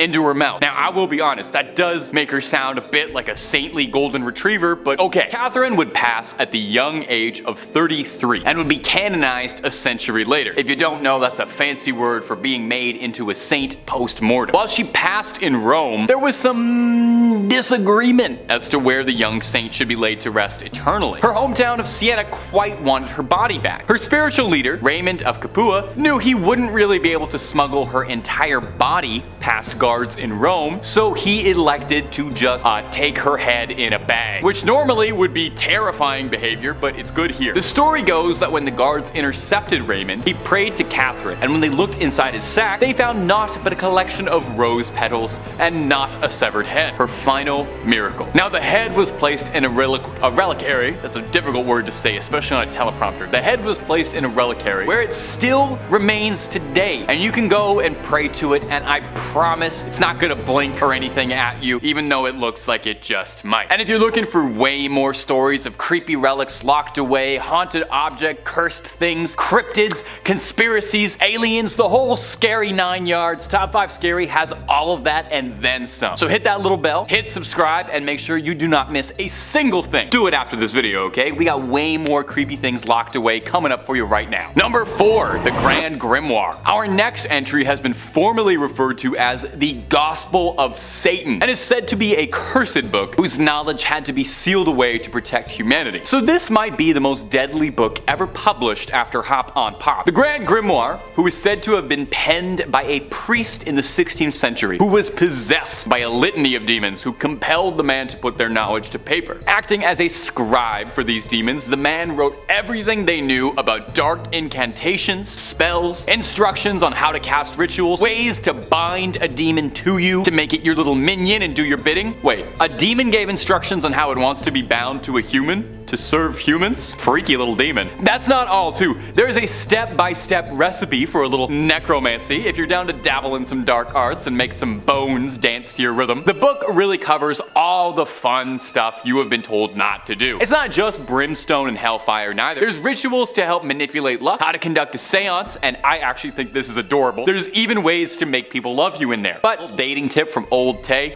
if you need a demon's help to make them like you, it might not be the strongest relationship. So just a heads up. Now, if all of this is sounding super appealing, and I don't blame you, I played a necromancer in Skyrim, I want to make the bones raise. Just know that this book is considered high treason. Even so much as cracking the spine is considered equivalent to selling your soul. So, you know, maybe hold off on that Amazon order for a bit. Also, I'm pretty sure the copy they're selling on Amazon is not the original, because due to the book's cursed reputation, the original copy is said to be locked away in the Vatican secret archives, and I'm sorry, but no matter how many times you ask, they're not gonna let you look at it, even if you swear you're just taking a little peek just to look at the illustrations and maybe the dedications. They're gonna keep it locked up.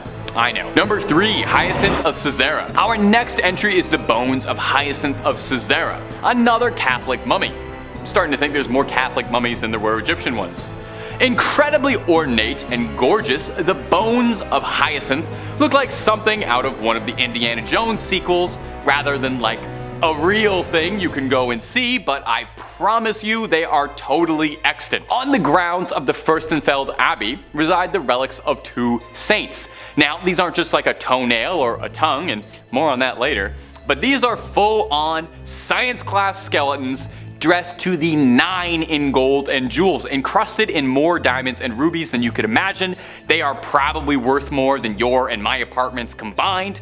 Old Hyacinth, Hisey, as he liked to be called by his friends, was an obscure martyr from the early days of Christianity, slain by the Romans for his faith. We know precious little about him today, but we know that his name appears in a list of martyrs from the 4th century, which suggests that he used to be pretty important, and he was popular enough to write his name down on a list, much like what I'm doing right now. Look at how history repeats itself like that. Isn't that fascinating? Now, Hyacinth's skeleton showed up at the Church of the Assumption in, I'm gonna excuse the pronunciation here, Furstenfeldbruck near Munich at an unknown date. Did somebody just dropped him off? Somebody just dumped a bag of bones on the front step like he's a baby you're giving up for adoption at the fire station? No more questions. The church was sacked by the Swedish army in the 17th century, and when it was rebuilt, they really went all out with the decor, going over the top, a little baroque, including a skeleton decked out in bling, looking like he is about to take over the skeleton rap scene. So that's Hyacinth, largely not remembered in life for any particular reason beyond being slain for his religion, and remembered forever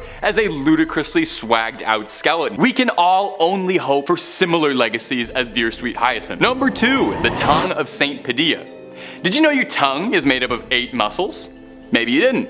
Did you know that one of the most important relics to the Catholic Church is a dried up 8,000-year-old tongue that looks like beef jerky kept inside a golden helmet that looks like something out of a dark fantasy 80s movie? Well, now you do. And have you enjoyed how much of this list is mummified bodies in gold? Because I have. St. Anthony was said to be a jewel case of the Bible, making a name for himself with his apparently extremely inspirational sermons that won the Catholic Church many new members. People would flock in just to hear what St. Anthony was talking about. Apparently, he even got a bunch of ex-Christians to reform and rejoin the faith. He was apparently an incredibly accomplished public speaker, and I would say that he had a silver tongue, but we actually have proof of what color his tongue was because it's kept in a little glass jar. St. Anthony would pass away in 1231 from edema, a horrible disease that causes a buildup and blockage of fluid in the body's tissues. Now, some 30 years later, in 1263, he was exhumed, and shocking the gravediggers who were doing it, while his body had rotted and decomposed, his legendary tongue was still intact, as incorruptible as it had been in life, allegedly still wet with saliva. I wonder if he could still taste. Seeing it was a miracle, the gravediggers took his tongue alongside the bottom half of his jaw, and they are both displayed in the Basilica of St. Anthony of Padua in elaborate gold reliquaries. But honestly, it looks like something straight out of Warhammer 40k. Does no one think this is as odd as I do? Maybe I'm an outsider. I didn't grow up terribly Catholic, so I don't really know these imagery. I know the story behind it isn't terribly scary, but the image of this tongue and jaw inside a little glass helmet wrapped in gold looks like something I would ask an AI to make if I typed in nightmare. A tongue shouldn't look like that.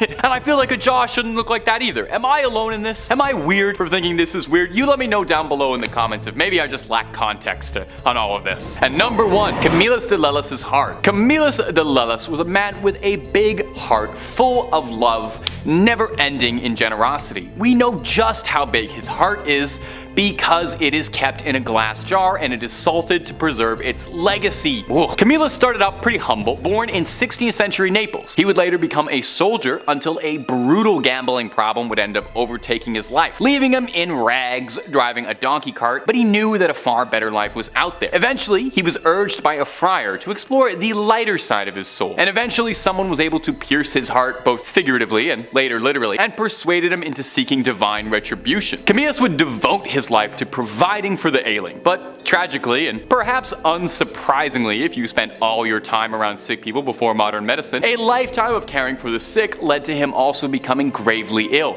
soaking up a litany of ailments, including a sore in his leg for 46 years, a rupture for 38 years, 2 callous sores in the sole of a foot, violent nephritic colics, intense kidney pain, and for a long time a loss of appetite. Now, Now, all of these things, working in tandem, would eventually claim Camillus, a man who gave his life to healing the sick. So post-mortem, he was canonized and thought of as the patron saint of the sick. And what better way, I ask, to venerate a man famous for his ever-giving heart than to cut his heart out like he was in the Temple of Doom and start salting his heart like it was beef jerky. You can go to St. Mary Magdalene's Church in Rome to go see if his heart, put a stethoscope up to it, check if it's still beating, but it's pretty dried up and tucked away behind glass where you can go and pay your respects and see if it has any life left to bestow and maybe if it'll help you out with an illness at all. Number 4, the treacherous Pope Boniface. Let he who is without sin cast the first stone. This idea being that none of us are truly free of sin and we're all born into this world natural sinners. Well, some people really take that idea and really run with it. And you would be surprised how high up the Catholic Church some of these troublemakers get. That's where Pope Boniface VII comes in, one of history's most notorious popes for his incredibly unholy behavior. Pope Boniface was actually so wildly controversial that Dante Alighieri wrote in the Inferno that Pope Boniface was condemned to the 8th circle of hell where the frauds were kept. It's a really good window into the sort of general mindset of the population that in their books they were imagining all the ways he'd be tormented in hell.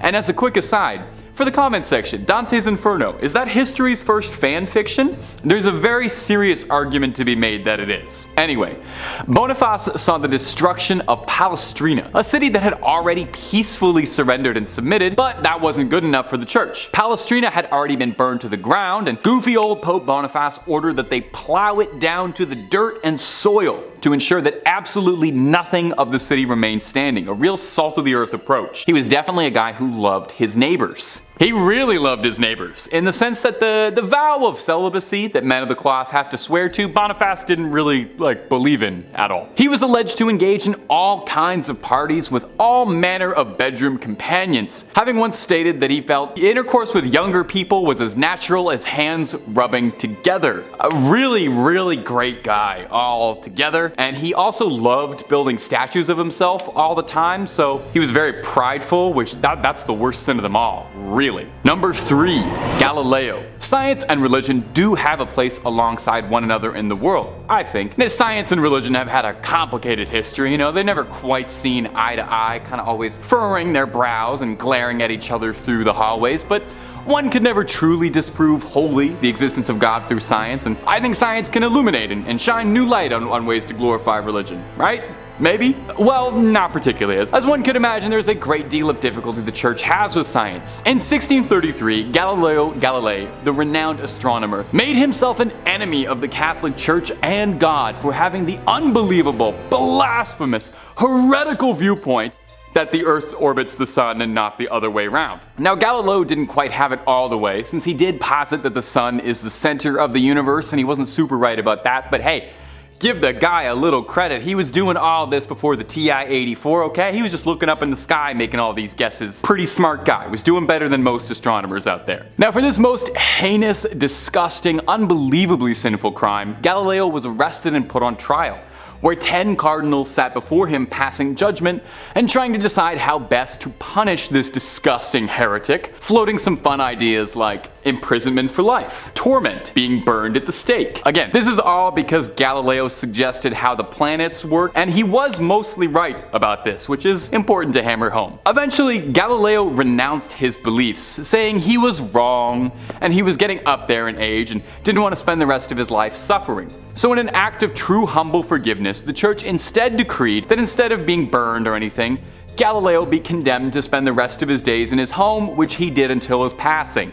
That'll teach him. Now eventually, obviously, the church kind of had to walk back some of that treatment of Galileo. In 1992, they spoke out saying that maybe he was kind of technically right about a few things here and there, and mumbled out an apology like a schoolyard bully being forced to say sorry by the teachers. Sure, it was about 350 years too late, but I bet Galileo probably really appreciated it and would have loved to have known how vindicated by history he would have been. Number 2, the wild and wacky life of Pope Benedict IX. Over the years, there have been many controversial popes. I mean, there's a bunch on this list already. In fact, you'd probably find more popes are wrapped in controversy than you might imagine. Now, it's pointless to compare sins on any sort of moral scale as to who's the most evil or the worst pope, but it's hard to argue that few of them got up to as much chaos and trouble as Pope Benedict IX, who was one of the wackiest, most notorious popes out there. He once sold the position because he got bored of it. It's said he began his pontification when he was a young man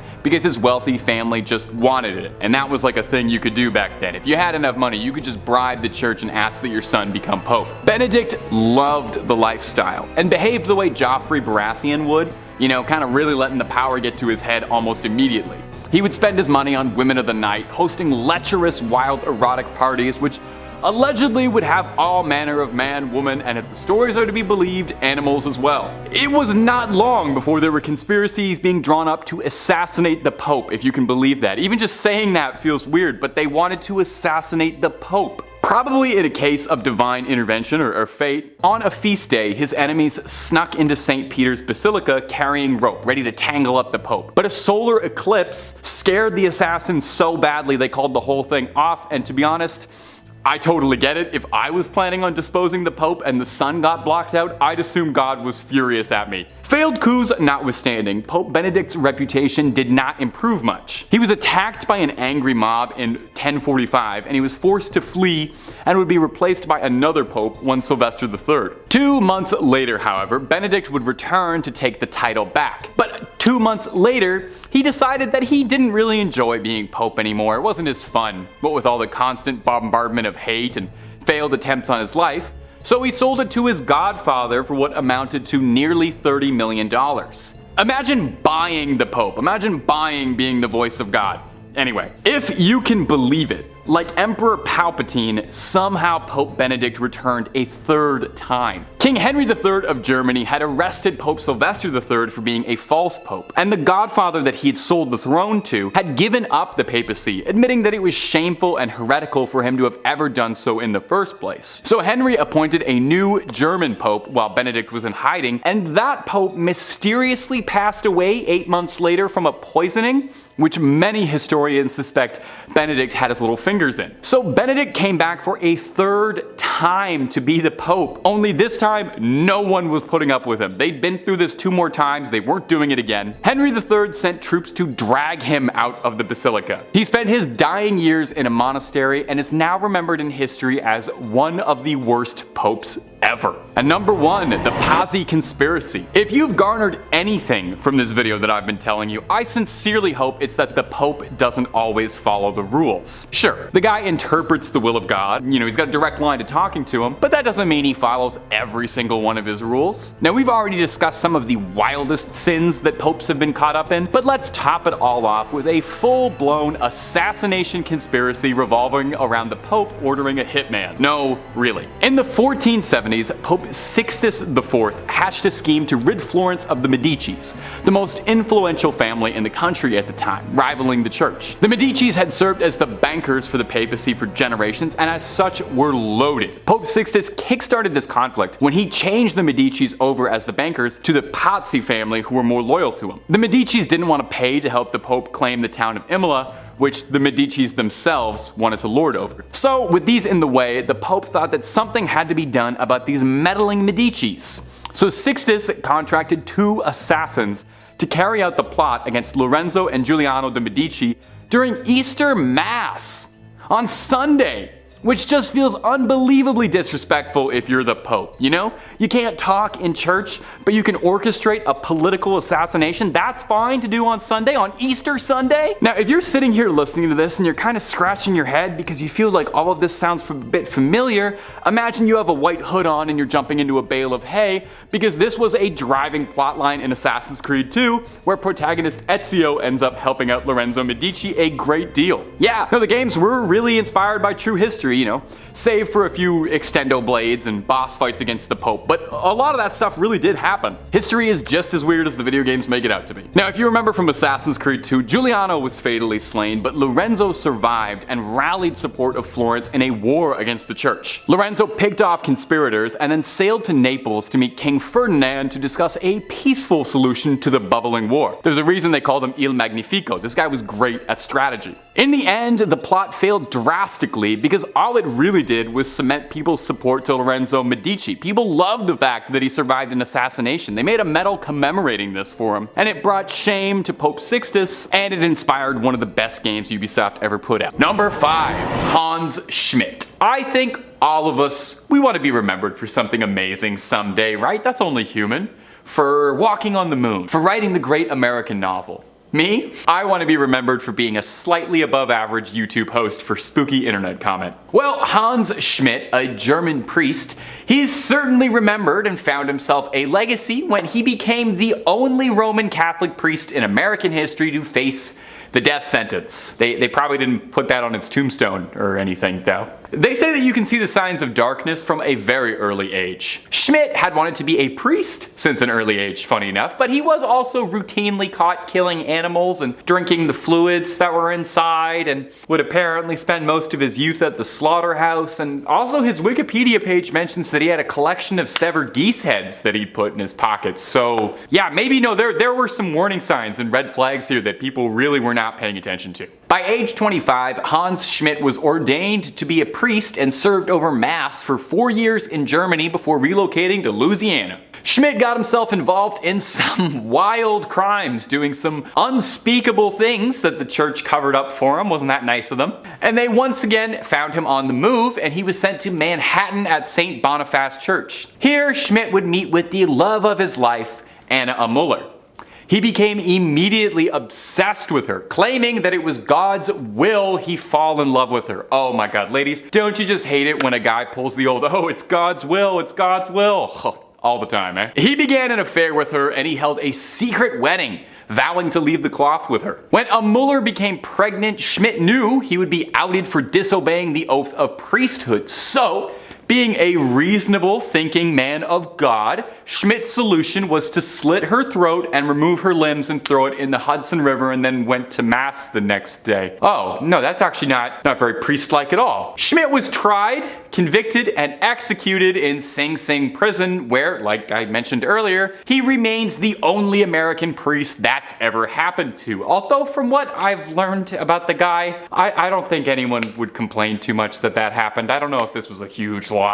And if you're looking for way more stories of creepy crawlies, ghosts, goblins, conspiracies, and basically anything freaky under the sun and above it that you can think up, hit subscribe for Top 5 Scary and don't miss a single scream. Make sure you hit that little bell, but do it at the end of this video if you wouldn't mind. Number 4, Gerald Robinson. Hey, a little hypothetical question. If you're a priest, how much Satanism are you allowed to dabble in? Probably not much, right? They probably would prefer that be like as zero as possible. Gerald Robinson was a Catholic priest, but was living a double life, practicing satanic rituals in secret with horrifying consequence. In the 1980s, Robinson was the chaplain at Mercy Hospital in Toledo, where he ministered over the terminally ill.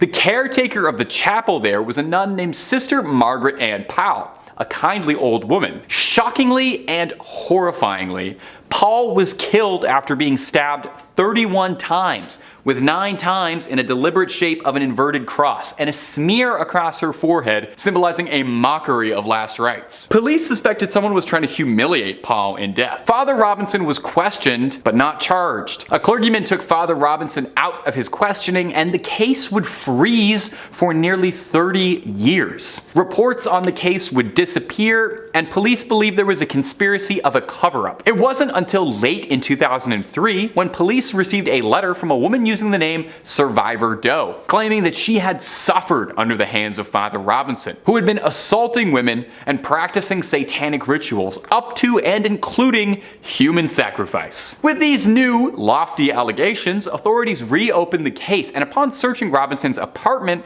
discovered a sword-shaped letter opener that fit the wound in the nun's body like a key to a lock, according to prosecutors. What a charming turn of a phrase for a horrible thing. In 2006, Robinson was charged, and hopefully, Sister Paul was able to find some peace in the afterlife after such a mortifying ordeal. Number 3, Father Daniel Petrokorgano. When you take the cloth, you get called on for all sorts of things: marriages, funeral rites, confessions, and in the extreme cases, exorcisms, where you're the last line of spiritual defense against a demonic spirit that has taken host of someone else's body. Of course, exorcisms don't always go the way that you would hope. You know, sometimes a little pea soup gets fired across the room. Sometimes the person you're exorcising accidentally dies from your neglect. You know, anything can happen, really. Father Daniel Petre Corgano believed that a member of his flock, a nun in the convent, one Sister Marcia Corici,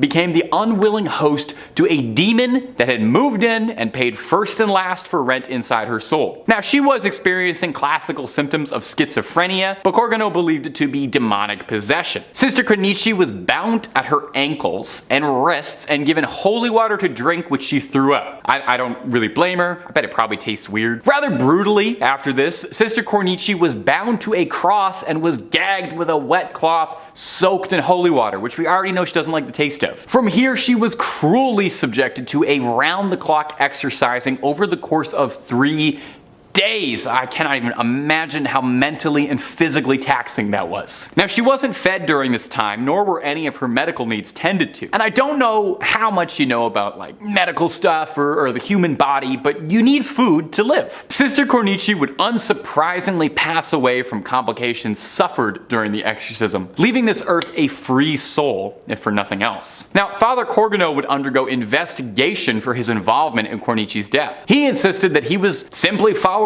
God's plan and that he was trying to cure her the way God intended, and her death was an unfortunate accident and not his intention. Well, sure, you didn't kill her, but you did tie her to a cross and not feed her for 3 days, so you definitely helped. I don't know how to tell you. In the end, though, Sister Cornici's death was officially ruled to be caused by an overdose of adrenaline injections when she was taken into the hospital. Ah, okay, well that clears it up then. Total accident. Number 1, Oliver O'Grady. All of these people have been awful or downright embarrassing examples of priests, and yet Oliver O'Grady might be the worst of all of them. YouTube content guidelines really does not like for us to be discussing the kind of crimes that he committed, but I will say this. If I say a Catholic priest committed a crime, it's the first one that you're imagining right now. It's that one. And if you don't know what I'm talking about, you might not be old enough to watch these videos. O'Grady began his career in the early 70s and committed innumerable immoral, irredeemable acts on the most vulnerable members of his flock. By 1993, he was convicted and sentenced to a 14-year prison sentence and a $7 million settlement to the victims whose families and lives he'd ruined. However, and if you don't want your day ruined, pause this video, open up another tab, go watch a video of some like kittens playing or anything. Nothing good is about to happen here. He only served half that sentence. He served 7 years and was then paroled and deported in Ireland. In 2005, a video deposition had O'Grady confessing to having had 25 victims. In 2006, a documentary made about Oliver O'Grady called Deliver Us from Evil focused on his crimes, but more importantly, how the Catholic Church pulled a nice big white rug over the horrific crimes he committed to protect their clergy. The documentary outlines how O'Grady preyed on his victims, how he committed his crimes, and how the church was very well aware of everything he was doing and swept it under the rug. In 2019, O'Grady was arrested again. Oh, I can't believe it. He seemed like such a good guy. In 4th place, we have Conscience Court. Yep, the Vatican has a secret court for sins based on conscience. Not proof, not evidence, but absolution from conscience. Bishops who handle such hearings are the Apostolic Penitentiary, also known as the Tribunal of Conscience. Created by Pope Alexander in 1179, it was a secret to the public until 2009. Wow, a secret they kept from the general public? Consider me less than surprised. The sins judged in this court vary from spitting out the desecration of a communion wafer to priests breaking their vows of celibacy. Spitting out communion's a sin? News to me. I can think of a lot of icky priests that should go to real court for how they broke their vows, not a court where they're simply forgiven. Sinners who seek absolution have to write a petition to the Holy See. They use pseudonyms to protect their identities and submit the petition to the tribunal. The tribunal considers the matter, but the decision-making lies with the major penitentiary, and if he is uncertain, then he submits the matter to the Pope. Until about the 18th century, heinous crimes such as ending lives and fornication against will were judged by the tribunal. Sure, let's give Father whatever his name is a slap on the wrist so he can have a clear conscience about breaking serious laws and go back to his biggest concern about having a perfect life after passing. Because that's the priority for serious crimes. Same with using a fake name for protection. Really great. And in first place, we have some unethical history German stuff. Thanks to guidelines, I have a lovely dictionary of words I cannot say, so I'll try to give y'all a little list right now. Yahtzee gonna represent a group that carries about, a very distinct flag, and evil dictator Schmiedler is their leader. I'll just use evil dictator or cruel dictator. I hope y'all can follow along, because things are about to get dicey. Remember that bank I just talked about? Yeah, time to get even more in depth. A filed lawsuit claims that during the dictator's reign, the Vatican Bank received at least 200 million Swiss francs from his puppet Utahsha regime, money that his followers allegedly looted from groups of people they set out to eliminate. The class action suit, headed up by attorney Keelan Friesen at Minneapolis law firm Zimmerman Reed, involves 2,000 plaintiffs who are seeking an accounting of purported funds as well as restitution that can amount to around $200 million. The claim also names, unidentified Swiss, Austrian, Argentine, Spanish, Italian, Portuguese, and German banking institutions, where plaintiffs' lawyers say some of the plunder may have been routed to help the war criminals escape to Argentina. The suit relies on once classified documents from various countries that have been made public in recent years, as well as a 1998 U.S. government report issued by Commerce Undersecretary Stuart Eizenstat. Some of the report's most damning evidence appears in a 1946 intelligence memo from a U.S. Treasury agent named Emerson Bigelow, who states that the Swiss francs were held in, you guessed it, the Vatican for safekeeping. The Vatican has constantly denied allegations of receiving Yahtzee gold and said in its internal review that they showed no trace of such funds. Sure, I'm totally gonna trust the internal review from a bank that destroyed their records for 70 years before going public. One of the reasons the Vatican has been criticized is that it refuses to open its archives as others have done. A key figure in helping the Utahsci was Krunoslav Draganovic, a Croatian priest who was head of the College of San Girolamo in Rome. Men from Croatia who wanted to become priests lived at San Girolamo while studying for ordination. After World War II, the college served as a safe house for the Utahsci underground. It is alleged that Draganovic had aided the military and civilian leaders who had been in power in Croatia and committed war crimes. His assistance consisted in obtaining false documents and safe passage out of Italy. People write that there are allegations that he used his Vatican Bank connections to launder gold stolen by, you guessed it, and that he was paid for his cooperation. He admitted in a 1945 that he had personally moved 40 kilos of Utahsci gold to Rome, concealed in 2 packing cases. A request made under the Freedom of Information Act resulted in the 1997 release of Bigelow's report. Criminal conduct described in the report led to the institution of a 1999 lawsuit against the Vatican Bank. Criminal conduct described in the report led to the institution of a 1999 lawsuit against the Vatican Bank filed by survivors and descendants. The lawsuit was dismissed in 2009 under terms of the Sovereign Immunities Act. Although the legal case no longer stands, moral questions surrounding the plunder remain. Yeah, I've got a few questions of my own. Now, ever since allegations concerning the Vatican Bank and the Croatian plunder became public, requests have been made to the Vatican to allow access to archival documents from the time of Pope Pius. Pius was Pope from 1939 until 58, and if there's anything, it would be found on documents from his papacy if they still exist. According to Gerald Posner in God's Bankers, following tradition, documents relevant to Pope Pius could have been made public on March 12th of 2014, 75 years after his election as Pope, but you guessed it, the date passed without any release of those documents. At a 1997 conference on looted Yahtzee gold in London, the Vatican was the only one of 42 countries that rebuffed all requests for archival access. At a 1998 restitution summit in Washington, it ignored an emotional plea by U.S. Secretary of State and stood aside as 44 countries approved an ambitious plan to return, icky looted art and property, settle unpaid life insurance claims, and reaffirm the call for open access to that time era archives. Subsequent pleas for opening the files by Bill Clinton, the State Department, and other organizations went unanswered. Enthusiasm over a 1999 Vatican announcement to allow Jewish historians into the wartime archives was short-lived. Access was limited to 5,000 documents that had been selected and published years earlier by 4 hand-picked academics.